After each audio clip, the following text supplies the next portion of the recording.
I always feel as though I'm a kid in a candy store when I have the chance to sit down and talk with someone like Becca Nayak. She's a lawyer, she's a parent, she practices in Pennsylvania and New Jersey and works with the queer community as it relates to family creation. She offers so much insight, so much guidance, and she's truly engaging to speak to. I know that she's going to mention things that you probably haven't even thought about when it comes to the law and family creation. So expect to learn lots today. Welcome to the Becoming Baby Ready podcast, your podcast for queer family planning. My name is Sam, and throughout this podcast, you'll hear me have conversations with professionals who work alongside people who want to start and grow their families, as well as parents of intentionally created families. Everyone I speak to identifies as being part of the 2S LGBTQIA+ community. This is your opportunity to learn answers to questions you didn't even know you had.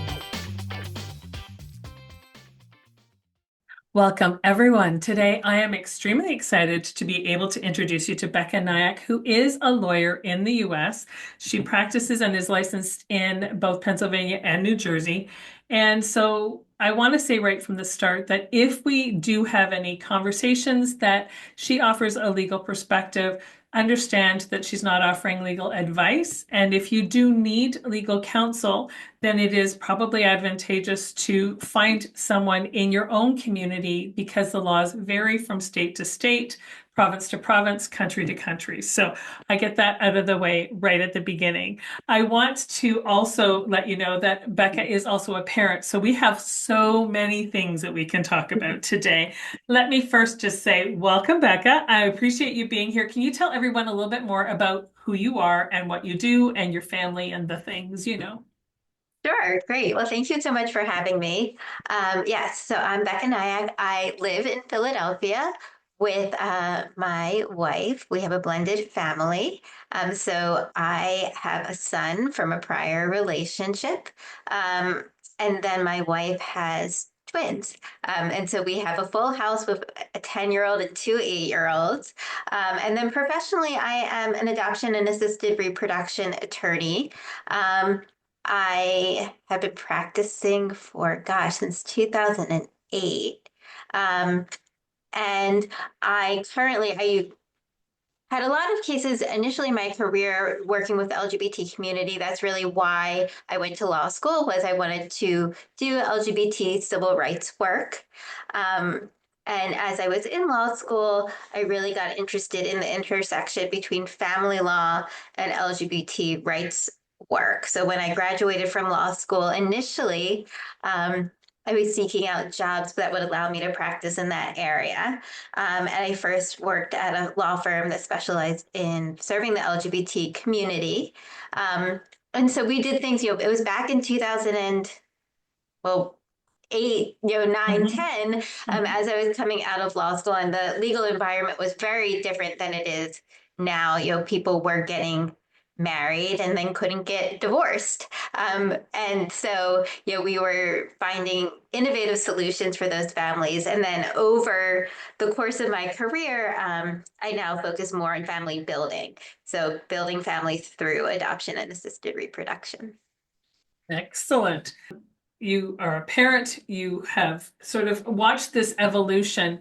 I guess maybe one of the places I want to start, in light of us recording this after January 20th, 2025, anyone who has a conscience or is conscious, I should say, is aware that the world changed a lot a week ago.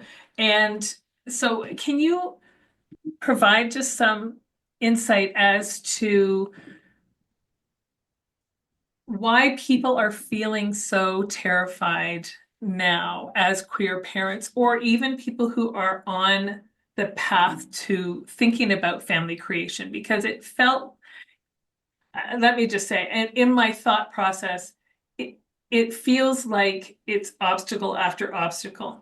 As children, many of us, not all, but many of us think, oh, someday I want to be a parent.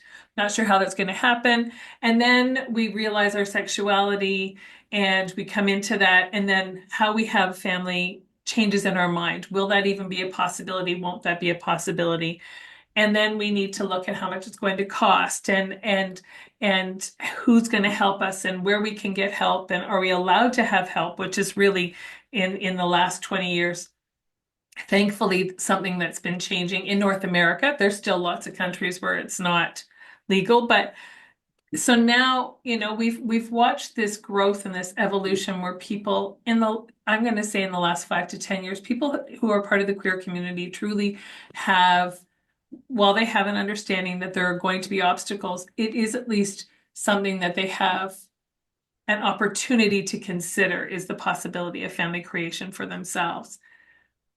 And now in the last week, I feel, well, truly, the calls that I've been getting even since the election, people are afraid. They're afraid to start families. What, like, why? Well, I mean, it is, yeah, we can't sugarcoat what's going on in the world right now.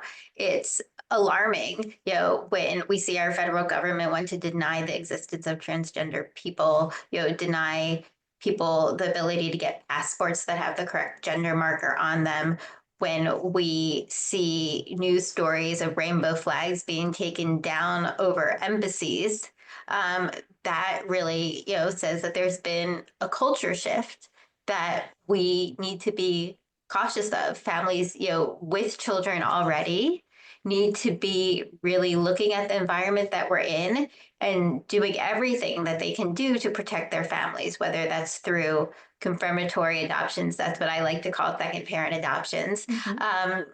or estate planning, really taking all of the tools that we know exist, and finding ways to best secure our families. It wasn't that long ago that you know we've built rights for the LGBT community really over the past 15 years, so we know what, we have recent memory of what the law looks like when it doesn't protect our families. There were, states where you couldn't do a second parent adoption, a generation before us, or even less than that. There were places where, you couldn't get married. There were places where parents weren't being recognized. And so we have a history of knowing what we can do to best protect our families. And I certainly don't expect us to go back to a time where we can't do second parent adoptions, where people cannot enter marriages, but we do need to have it on our radar that there's been a shift, and we do need to take advantage of the protections that are available for our families. The good news is most of those protections come from a state level. And Mm. so when you're looking at who is a parent or who can enter a marriage, you're looking at state law. And so, in the states that I practice in, Pennsylvania and New Jersey, nothing has changed in our state law since January 20th. Um, and nothing has yet changed in federal law, regarding the recognition of our families. Um, but it definitely is a concerning time. Yeah, no, it absolutely is. Now, and you raised something that's important, and I recognize you can only speak from the perspective of someone who's practicing in the states that you're licensed to practice in. I assume maybe you have some idea of how things are in other states. I'm thinking of more red states where the idea of it feels like more of a process to do a second parent or confirmatory adoption process and things like that. Do you foresee that that may change? Like, I guess I'm worried for people where they thought that they were going to be okay because this has been the norm. And then I see some states that have a more red hue to them who then think, okay, well, this is our opportunity to say, no, now we're gonna push this stuff all back. Yeah, it'll be, interesting little, I can only speak to the states that I'm in, and in those states, New Jersey, has been very good in making, New Jersey has a statute that says if you work with a physician and you consent to donor insemination, you're a parent.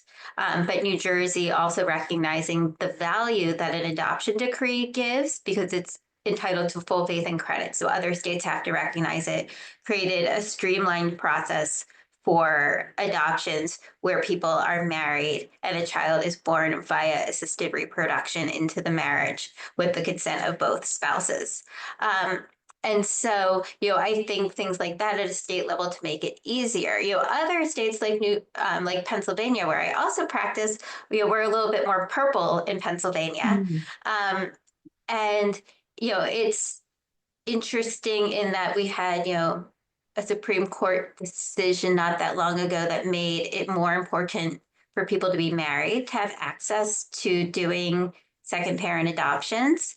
Um, but we also have good things going on in Pennsylvania. We have a bill, a parentage bill. So there's the Uniform Parentage Act, which is model legislation put out by the Uniform Law Commission that provides a framework for how to create equality for children born, through various means, including assisted reproduction, where it would make it, instead of having to do the whole confirmatory adoption process, you could essentially get a voluntary acknowledgement of parentage that's signed and notarized that should be given the same recognition as a court order. And so in Pennsylvania, that legislation passed our House of Representatives last session, and it got stalled in the Senate. And so we're back to square one again. But, we're seeing, various things. So I think that people really, a good thing to be thinking about now is what protections can you build in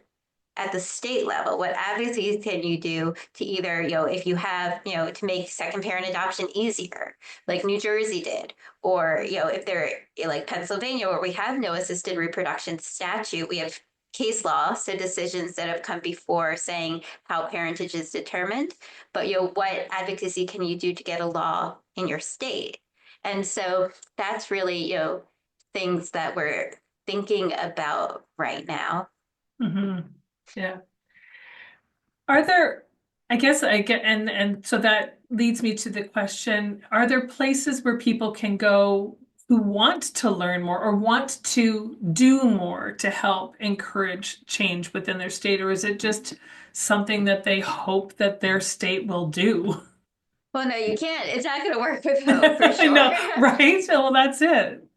Yeah, it's funny the way that our where my legislative work got started in Pennsylvania is that an attorney from another state, said, "Hey, I think you have this bill in Pennsylvania on the Uniform Parentage Act," and it was just sitting there. It had been introduced, but there was no movement on it, no interest on it. And so I was like, I called the person who sponsored that bill and I said, hey, what's going on with this bill? And then I, gathered some other attorneys who were interested in looking at that bill. But certainly, like as a very first step, you can be the person who initiates change. You can be the person who calls your state senator, state representative and says, why don't we have this bill in my state? Or if you do have a bill that's been introduced that would provide further protections of parentage or make adoption easier by providing a streamlined mechanism for confirmatory adoptions, you can be the person to call. You can come together with other people, and form. Certainly there are, whoever the other people are in your state to come together. In my Philadelphia, where I live, we have an organization called Philly Family Pride, which is our queer parents organization. So going places and starting to have conversations in your community. What can we do to make it easier at the state level to protect our families? Hmm. Yeah. And I think that that's important for you to say because you hear this all the time. I mean, it's certainly something that comes up over and over again as we head into an election, but I'm just one voice. I'm just one vote. How can I help? And I think that you raise a good point. I mean, if you are one person who calls your state senator or whomever you need to reach out to, that's great. And then you talk to friends and ask them to do it, and then you're more than one Right. because it often takes more than one phone call or more than one letter or what have you. But if you don't do the one, then nothing Yeah. gets done. Yeah. And there are not, some national organizations in the United States that I think could, provide, if you're not sure what's going on in your state or who else is interested in building, a movement, the national organizations, National Center for Lesbian Rights, ACLU, Family Equality, those are great places to, pick up the phone. Oh, GLAD. Sorry, I knew I Yeah, missed one. yeah. GLAD. Yes, yes. That they're, that if you pick up the phone, maybe they are aware of other people already, starting to build a movement and can help connect you. Yeah. Yeah. And it's a step. We have to, if we don't take a step, then we're standing still. So you have to take a step. Yes, Uh, exactly. right. So tell me, you work in this capacity to help people with their confirmatory adoptions and surrogacy and things like that.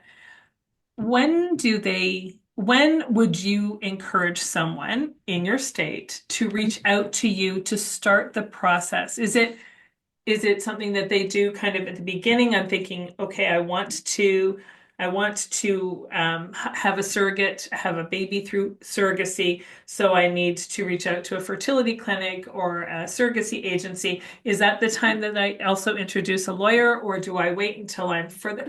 How does how does that happen? Well, When would they see you? so it's never too early to have a conversation. Sometimes I'm having conversations with families who are at the beginning of building, their family building journey, and they're not exactly sure what path they're going to take. And so I might be providing some preliminary information, what your journey looks like legally. If you have a known sperm donor for agreement example, you're going to need an agreement prior to any attempt at insemination. Whether that's at home or with a physician, there needs to be a written agreement in place before there's an insemination attempt. So for those families, they're speaking to me prior to becoming pregnant. Um, for families using an anonymous donor, it's not typically there's not a contract in place. I've had Pennsylvania, for example, is very focused on the existence of contracts. So sometimes as an extra protective measure, I do an agreement that says we're both parents. But that's few and far between. Usually those families are coming to me once there's a pregnancy achieved with donor sperm and they are looking to do the confirmatory adoption. And so sort of the sweet spot for starting on that is usually, towards the end of the second trimester, beginning of the third trimester. That way we can help gather all of the necessary paperwork together prior to, you being, busy with an infant.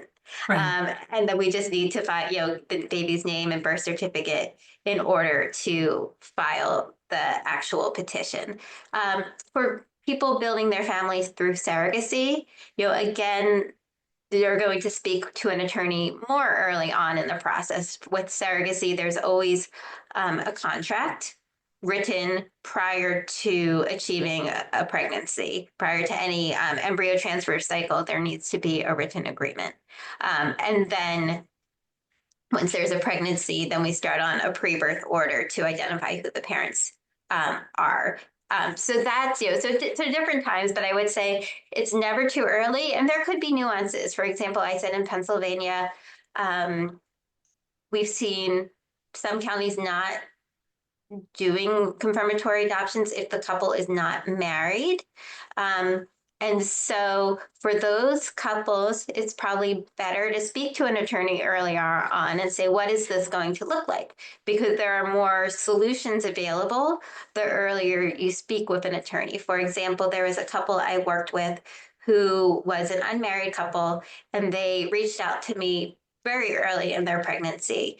And I was not sure how the particular county that they lived was going to whether or not they would do the confirmatory adoption because they were unmarried. And in Pennsylvania, this is very much county by county. Some counties are doing it and some counties aren't. And in their particular county, I don't think there had been a case that had gone before them since that recent court decision to test it.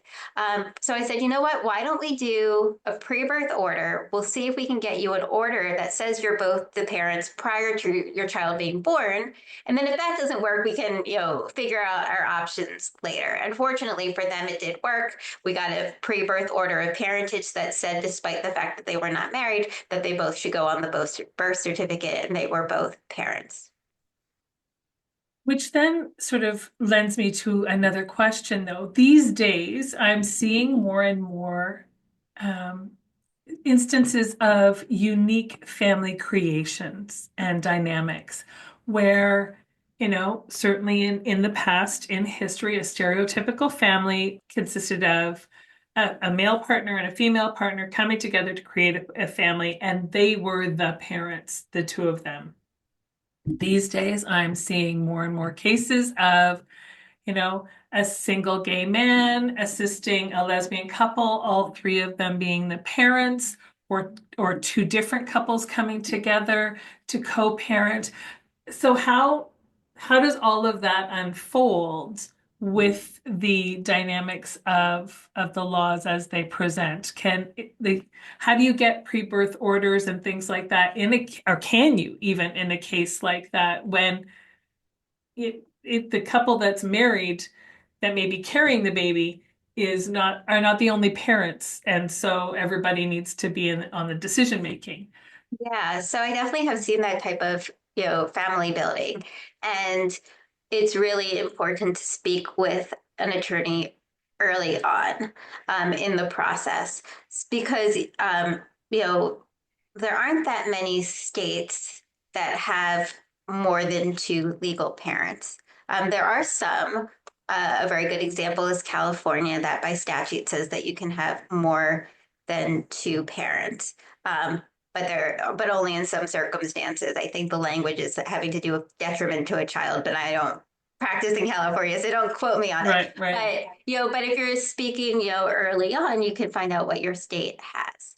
And what the options might be in my Pennsylvania, which is my state that I primarily practice in, what we have a standing that's called in loco parentis. So you could have two legal parents and someone who is in loco parentis. We also have case law that's very focused on the existence of contracts regarding conception. So there, could be, is some value to having a written agreement prior to conception. But certainly in that type of family building where, the law doesn't contemplate more than two parents, it's really going to be important to speak with an attorney early on so we could sort of pull out all the tools in our toolbox and say here's what we can do or here's what we can't do, and you need to know that because if we can't make you three legal parents, what can we do? Can we get an agreement that we enter out a custody docket that says even though this third person isn't a full legal parent, that from day one they have standing for custody in case there's ever a problem down the road. So we can, think of solutions that may not be the perfect solution, but do provide some legal protection. Right. And I see the concern coming up more often when I'm speaking to people without a uterus who are entering into an agreement like this with a couple who both have uteruses, and the concern being, well, if I can't physically birth the child, then how? And so but I'm not married to either one of them. They're legally married. How do I maintain my Yeah. rights as a parent? Because it's a worry, Yeah, and I hear it. it's complex. Like in that example you gave, it sounds like if that person without a uterus is contributing sperm, then Mhm. there's a genetic connection. But if that Right. couple is married, then that's competing with a marital presumption, and so it can be really complicated. I certainly have seen intentional co-parenting, whether that's between, two couples, a couple and an individual, or just two individuals. Hmm. And I think the two individuals, when it's one person contributing an egg and one person contributing sperm, and they're intending to co-parent, um, I'll say it's really important with, if a fertility clinic's involved, it's really important to make clear um, what's going on, that Hmm. both people are intended parents, because some of the paperwork at the fertility clinic, when people are not sexually intimate, they use language where you're like, wait, is this person a donor? Because they're doing all the FDA testing for a donor. And so Right. you want to be really careful that the paperwork with the clinic is consistent with what everyone's intention is, because Yeah. and then sometimes it makes sense even when both people are genetic parents. I've had fertility clinics want a legal clearance letter that makes it clear that they're going to co-parent, because because it doesn't look to the fertility clinic all that different than like someone who's usually a known donor. So they want Yeah. that, document to say, no, we're both parents. Um, and so that it's clear that no one can, recreate a story down the road that says something other than that. Yeah. Hold on for just a moment. We'll be right back. You know about babyREADY because you're listening to this podcast, so you know that we are all about queer family planning and helping you have the family of your dreams. But did you know that we don't abandon you once your baby arrives? We actually offer parenting coaching as well, and that's not just for the newborn phase, although we are there for that, but it's through toddlerhood and young children, tweens, and even through the teen years. When you need someone unbiased to lend an ear so that they can hear where your struggles truly are and help you come up with a path and a plan that feels truly right for you and your individual family, don't hesitate to reach out. We are always happy to be there for you. Visit us at www.babyready.info for more information. And that is really important because, and again, I've heard instances where in a case like that, I've had two single individuals creating a human together, co-parenting in separate households, and that's been their agreement all the way along. But it has been difficult for the person who birthed the child, who is feeding the baby from their body, who's providing the milk for the child for sustenance. It's been difficult for that transition to begin to unfold where they're both spending the time with the baby that they had agreed upon before the baby arrived. And everything, and anyone who's had a baby, and I don't mean to be condescending to those who haven't, but until the child is in your arms, it's just so difficult to know how emotionally invested you're going to be in that human. So while I can appreciate it, I can also appreciate the challenge from the side of the person who didn't birth the baby, but who is still very much emotionally invested Yeah. and still loves that child just as much and wants the time as well. And it's got to be Yeah, and I would difficult. say like you never know exactly what it's going to feel like once a baby is here. Hmm. That it could be an idea. In those situations, intentional co-parenting. At the end of the day, they're governed by custody law. Hmm. And so, custody law, usually all things being equal, both parents are on an even playing field for custody, at least, And so even if the idea was, oh, well, one of the parents is going to have a more limited schedule, custody can always change and evolve. And so that's something to be mindful of going into it. Hmm. Can custody arrangements be made before a child is born, or do they They have to be done cannot be after? made. Okay. Yeah, and that's where, I think that if people are building their family with intentional co-parenting, really pulling in not just attorneys, but, counselors to really talk through some of these issues that people are, to really think through it, one, and then Hmm. really like parse out what everyone's expectations are. So at least, there's as much homework being done on the front end. Things can still always change, but really making sure that it's a good a good fit going into it. And really that you're thinking about, well, what happens, if I want to take a job in a state that's, 5 hours away, how does this impact things that are going to come, 5, 10 years down the road? Yeah. What, what if what if one of the intended co-parents, has a, new life partner? How might that impact things? So really, thinking through it really thoroughly and all of the different implications. And in those situations, I would say, even though, speaking with an attorney who handles custody is also not a bad idea, just to make sure you sort of know, like, what does this mean that I'm, going to share a child with someone who I'm not living in the same household as? Hmm. What might that look like? Hmm. Very, very true. I never thought about seeing somebody or speaking with somebody from a custody perspective beforehand, but with the stories that I've heard, and I've heard some phenomenal stories. When I ask Yeah. questions like this, it makes it sound like I only hear crappy Yeah. stories, and I've heard some really, truly phenomenal stories over the Yeah. years. But there have been people who've also been met with challenges and things like you say, you get offered a job that's hours away. What do you do? How do you navigate that? And how do you have that Yes. conversation? Yeah, and it can go really well. I think, Sam, I might have mentioned, that my wife actually did intentional co-parenting. And so we, that's her story to tell, but we, co-parent our twins with a fantastic, male couple. And it's worked out really well, but you still have to be going into it open to all the possibilities. Hmm. Because you don't, and that's true, for parenting anyway. I had Sure. my son in a relationship, and I'm co-parenting him with his other mom. And so, you never know what's going to happen down the road, but you Right. do, need to really be intentionally thinking, especially in co-parenting, what are all the possibilities? Yeah. And I mean, whether it's co-parent or not co-parenting, we need to think of these things realistically when we're thinking about having a family, because whether we love somebody with everything in our being or not, there are circumstances that come up in life that change things that we weren't anticipating. So we have to know sort of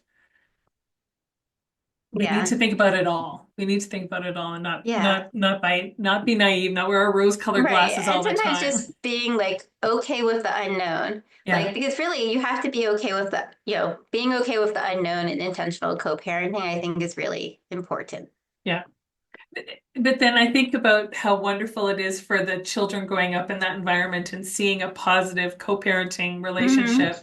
And really, I think that the more you can talk about things before they come up to the best of your abilities, the better the likelihood is of it being a positive co-parenting Hmm. experience, right? Instead of just thinking, oh, we'll be fine. We've been friends for 20 years. Of course we're Right, gonna be right. good, right? That's a Yeah, huge part of it absolutely. too. Yeah. So you have a child yourself from Hmm. a previous relationship with, and as you say, you co-parent with that other child. Um, are you comfortable telling me how you created that child? Yeah, sure. So, my son is 10 years old. And so we, worked with a fertility clinic, and, found an anonymous sperm donor through a cryobank and, did IUIs. I carried my son. And that was, pretty, I think, pretty straightforward, but, like everyone, it's like, when you're looking for an anonymous donor. That's a world that, I don't think anyone's prepared to No. walk into. Is like, how do you find an anonymous donor? And it can be really overwhelming. My son's other mom has Irish heritage, and that was important to her. So, we narrowed down the Yeah. however many choices to the ones with some Irish ancestry.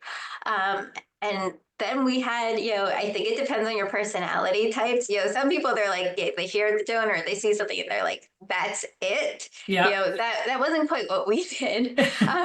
We had like charts, and we like Right.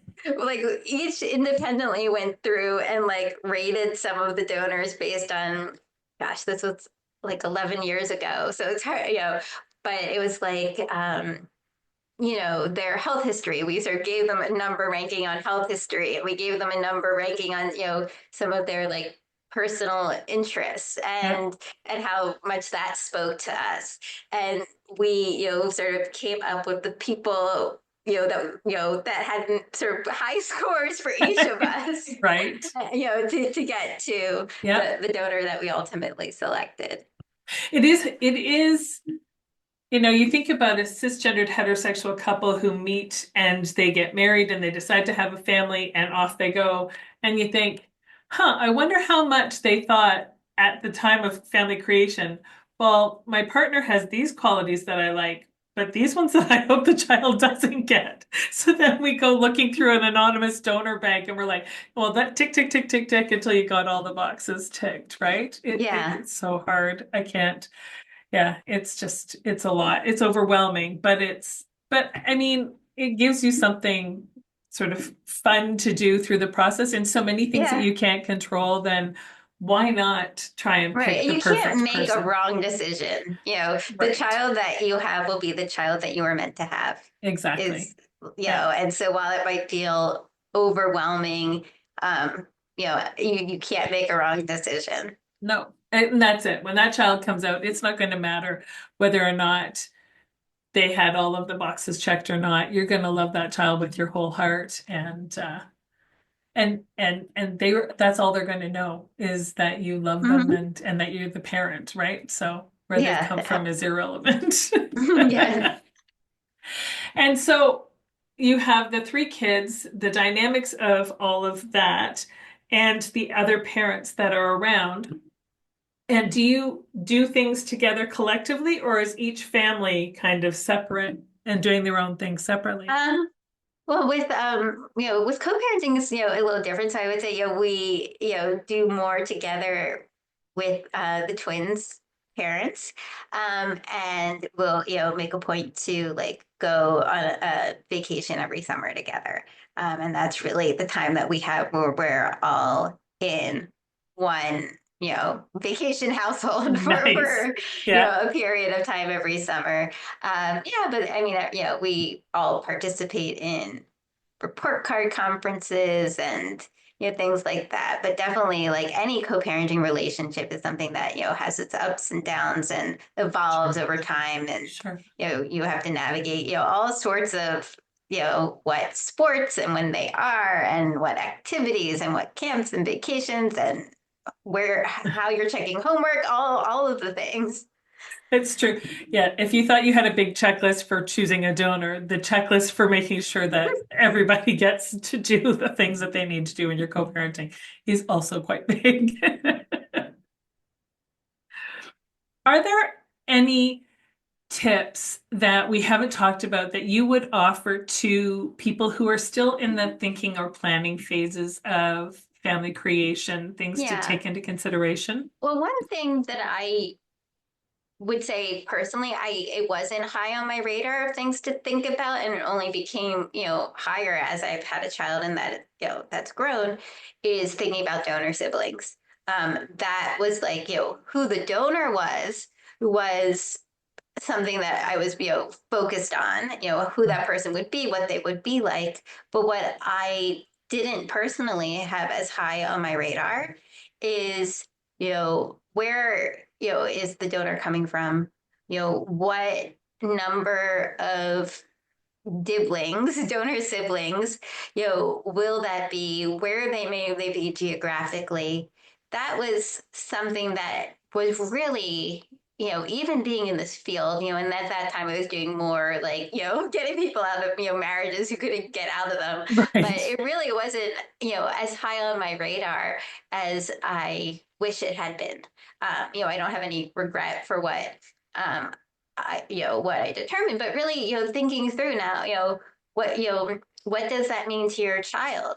And I think there's real variation among children. Some kids are very curious about who their donor is and they're asking questions about that from a very young age. Other kids are less curious, don't Right. care, but it's something to really, I think put yourself in your child, you don't know who your child's going to be, but, Right. imagining, just going through that exercise for yourself, what if I had, donor siblings out there, what would that mean, for me? Hmm. How might I process that, and thinking through that I would say would be the aspect that I really didn't give as much attention to as I wish I did. Right. And when you used an anonymous donor, did you do an open ID like that? I did do an open ID. I knew I wanted to sort of leave it in my child's hands Yep. as to whether when they were of an age, whether they would get to know the identity of that person. So we did do ID options. And my son, I know he was the first reported birth from that donor. So he's probably the oldest in his, Hmm. donor sibling group, which was, not intentional, just interesting, Yeah. and so, yeah, I wanted to have that choice. And I think most of the cryobanks are trending that way. I think there's some that still sell sperm where there's not identity release options. And I think thinking through that too is really important. There's a price difference from what I've observed Hmm. where identity release sperm is more expensive than not. But Oh. I think, yeah, but if you go on some of the cryobanks pages and you sort of sort by whether a donor is ID options or not, I have noticed in the past that there's a difference in price. And so, sort of thinking about that, I think some people, it's expensive to have kids.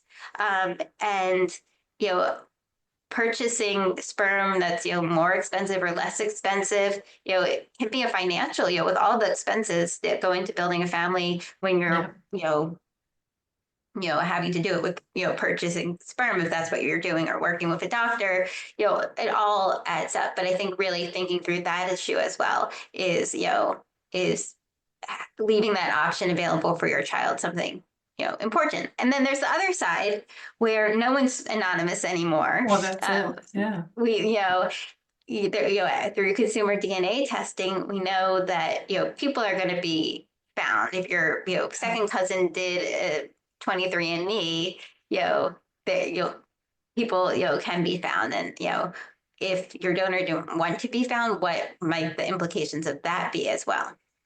And that was actually where I was going to go with my next question is if you've done an anonymous situation where they aren't open at 18, and yet your child at 18 does 23andMe and discovers somehow how to find their donor. I mean, I'm of two minds. I'm often of two minds about different topics, but for the child's sake, I want them to be able to figure out all of the health history, right? If you've got an 18-year-old Yeah, who's donated sperm because they were going to school and they wanted some cash, and so they put down as much health history as they knew at 18 for right. their family. And then 18 years later, now they're in their late 30s. They know their family history a little bit better, especially medically speaking. So maybe something's come up, and now you've got a kid who's looking to learn more about not necessarily because they want to meet their dad or whatever. That's not, I mean, I think that that's what people assume when somebody says they want to find their donor, but often it's just they want to learn a little bit more about the side of their family, their ancestry that they don't know. And medical history for a lot of people is it. So, I want that to be available to those kids. But at the same time, if somebody said that they've done this and now they're in a relationship with someone who doesn't know that they donated sperm and doesn't know that there's now maybe many children out there who are related to that individual, where's their protection? Do you know what I mean?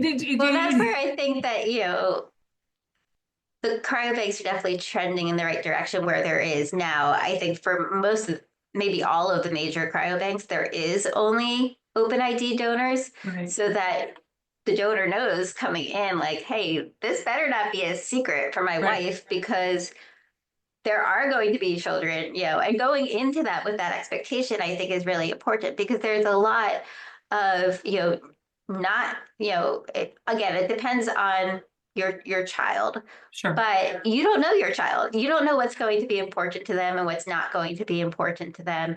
And so in my personal view, giving them that option, is they can, take it or leave it. It may not be important to them. It might only be important to them for medical history. Right. Um, but just leaving the options open. So that's why I think, the market is trending in that direction. Some states have legislation that is also mandating that, like Colorado. Um, and so that, is something just to be aware of when, identifying a donor. Yeah. Yeah.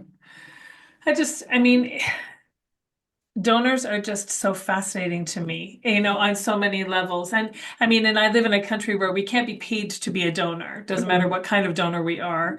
And so that's a whole other level of fascination for me, and that somebody would decide that they wanted to do it just to do it and not be compensated is it's a gift. But I look at it Yeah. all as being a gift. I don't, Hmm. sure, I think some people are doing it because they need some extra money, but I really don't think that that's the majority at all. I think most people are probably conscious of the fact that they're making a donation. Yeah.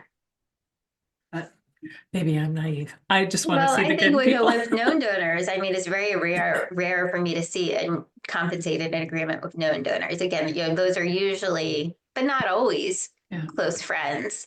yeah, Um, but it's very rare that I see a compensated known donor arrangement. yeah. Any other quick things that you want to share with people that they need to know before they jump down this Oh rabbit gosh. hole? Well, I feel like the attorney line, like the thing that people really do need to know, and I hope people do know this, but birth certificates. That is really important to say. So birth certificates in the United States right now are currently, if a couple is married and they give birth to a child, both names go on the birth certificate. And what I feel like, if there's one thing to take away is that birth certificates are not given full faith and credit in the same way that adoption decrees and parentage orders are.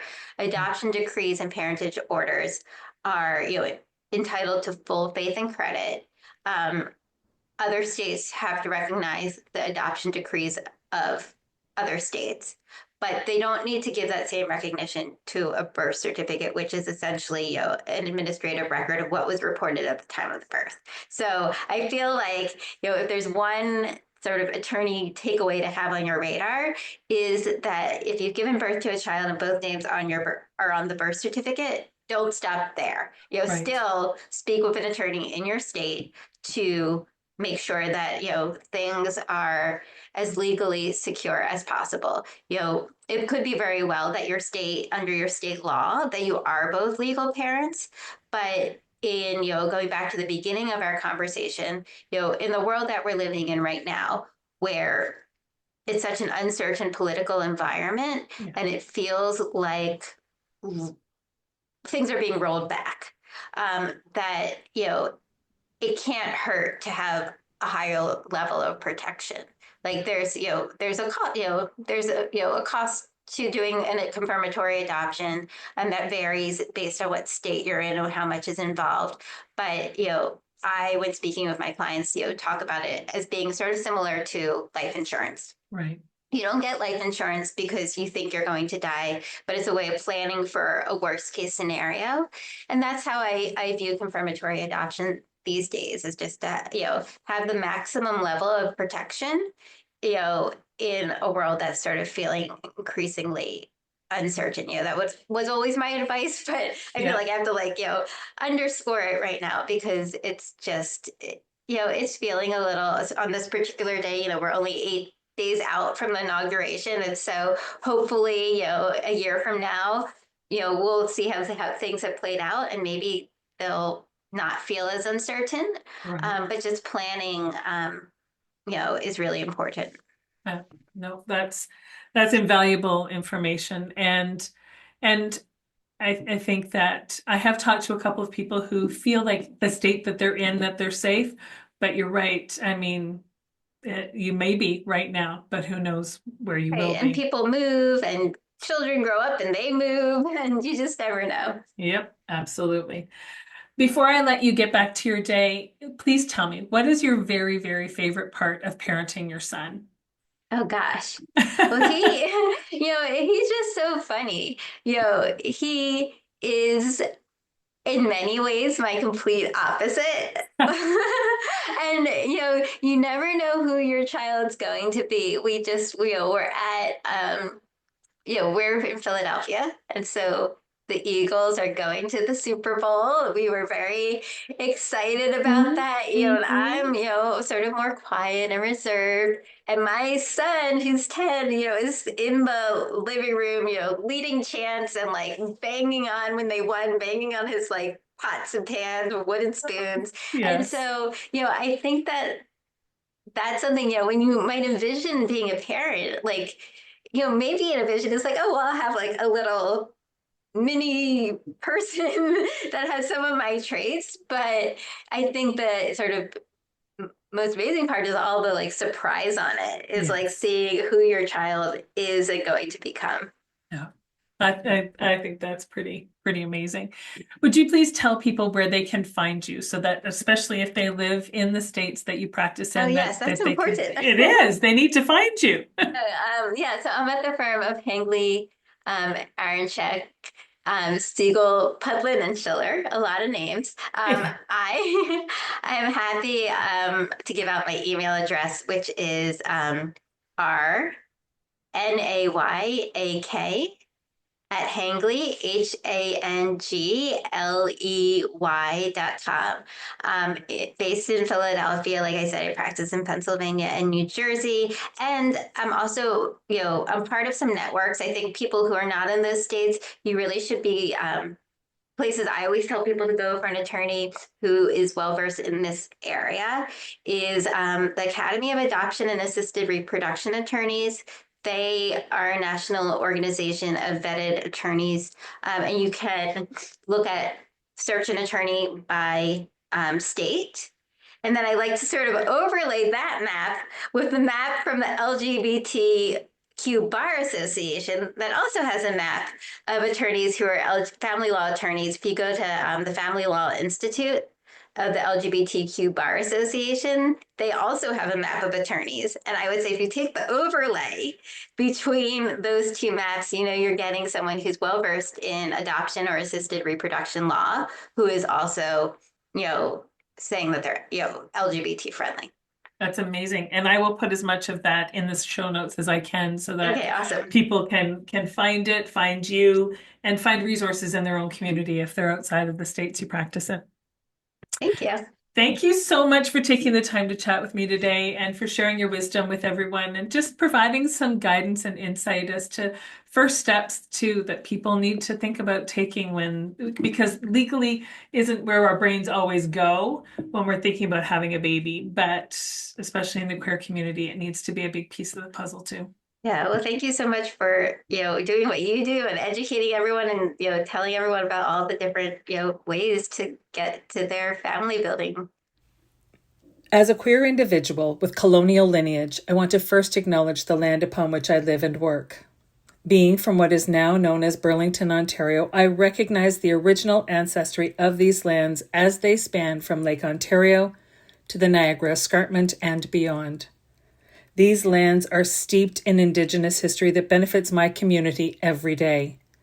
The territory is mutually covered by the Dish with One Spoon Wampum Belt Covenant, an agreement between the Iroquois Confederacy, the Ojibwe, and other allied nations to peaceably share and care for the resources around the Great Lakes.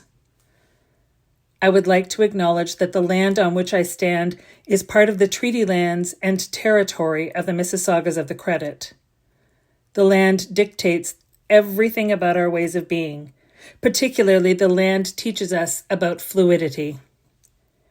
Concepts of the binary system and heteropatriarchy were imposed by the colonials who were, at the same time, removing children from their homes, families, and all that was familiar to them. These same children were divided by the only two prescribed binaries recognized by the settlers, and they were forced to conform to a performative, gendered falsehood. The land doesn't operate under binary thinking. It is diverse, complex, and unpredictable at times. Rather, the land holds us and all of our remarkable paths and identities. Every organism and spirit has a purpose. It is from this understanding that I strive to live and grow. Thank you for joining me today on the Becoming Baby Ready podcast.